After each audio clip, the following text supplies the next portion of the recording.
In recent years, the world has witnessed a shocking increase in climate extremes. In countries like the United States, Turkey, France, Greece, Canada, Brazil, and Australia, torrential rains, deadly hurricanes, and devastating wildfires are becoming a new normal. The question is, why is all this happening? Why have natural disasters become so intense that even highly developed nations appear helpless? The most fundamental reason behind this is global warming, the steady rise in Earth's temperature caused by greenhouse gases generated through human activities.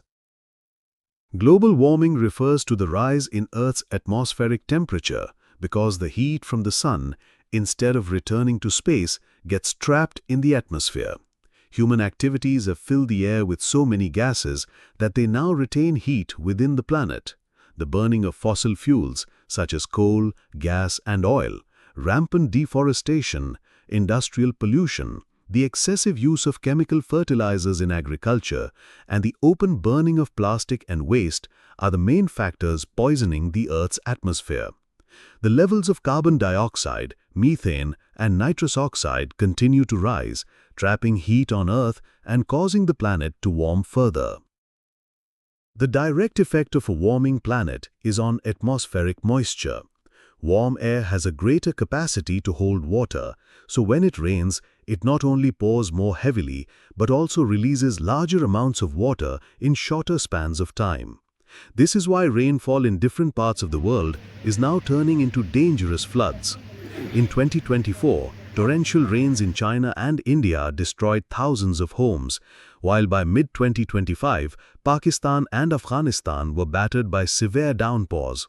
Mountainous regions such as Khyber Pakhtunkhwa, Gilgit-Baltistan, and Nuristan were hit especially hard, experiencing deadly landslides as well. Another lethal manifestation of global warming is hurricanes, which are now far more powerful, long-lasting, and destructive than in the past. As oceans warm, they provide more energy to storm systems, drastically increasing their intensity. In 2025, Hurricane Greta struck the southern U.S. coastline as a Category 5 storm, leaving widespread devastation and displacing millions. Similarly, Typhoon Namamit wiped out thousands of homes in the Philippines and Vietnam, while Hurricane Nora severely affected Caribbean nations. These storms are no longer just weather events, they have turned into humanitarian and economic crises. Wildfires are yet another horrifying face of global warming. When temperatures rise abnormally and rainfall decreases, trees and vegetation lose their natural moisture. In hot, dry and windy conditions, even a small spark can ignite massive blazes. In 2023 and 2024, Canada witnessed some of the worst wildfires in history, which not only destroyed millions of hectares of forest but also polluted the air in several U.S. cities with toxic smoke. In Turkey, wildfires near Antalya devastated tourist zones. In France and Spain, fire waves endangered tourists. In Brazil, large swaths of the Amazon rainforest turned to ash, and on Greece's island of Evia, fires were so fierce that thousands of residents had to be evacuated by sea. All of these phenomena highlight the reality that global warming is not just a scientific term, but a living and deadly truth whose consequences are now affecting everyday life. Food production is suffering, water reserves are shrinking, heat waves are becoming grave threats to human health, and economic losses have already reached billions of dollars. These disasters have shaken not only developing countries, but developed ones as well. To confront this crisis, several practical steps are unavoidable. The most important is adopting alternative energy sources such as solar and wind power. Promoting green energy can reduce dependence on fossil fuels. Large-scale reforestation campaigns must be prioritized by states to restore Earth's carbon-absorbing capacity.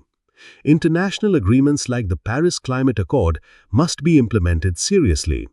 At the individual level, people must adopt eco-friendly lifestyles such as reducing plastic use, choosing bicycles or public transport over private cars, and conserving energy.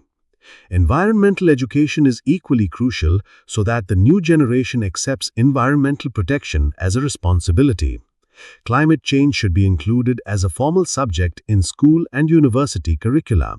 The media too must play a positive role in raising public awareness. Ultimately, we must accept the fact that we are facing an environmental emergency. This is not just the concern of scientists or governments, but the responsibility of every human being. If we still fail to act collectively, future generations will inherit a planet unfit for life. Time is short, but hope remains if we decide today to stop fighting against nature and instead learn to live in harmony with it.